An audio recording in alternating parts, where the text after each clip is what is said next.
Random food trip in Mandaluyong, and I found 3 spots you need to try. I was just supposed to buy ubi cake for my birthday, but I ended up here. Mesmar and Mouse Chicken Inasal House. This place is famous kapag usapang inasal, and it has been on my list for so long. Pinaka-affordable to sa mga inasal that I've tried. Went on a non-peak hour kaya no crowd and fast yung service. I ordered chicken paa and liempo. Sobrang juicy ng chicken, ang sarap. And the liempo, perfect texture. Flavor-wise, I had stronger inasal.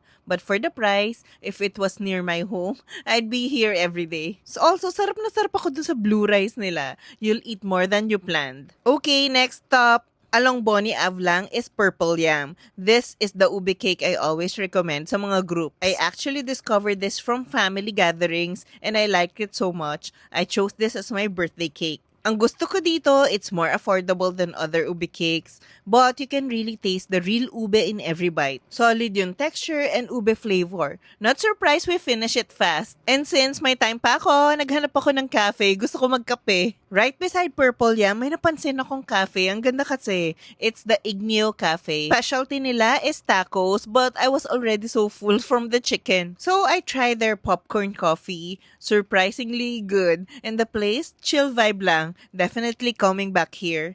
I'm doing more Mandaluyong food trip soon. What should I try next?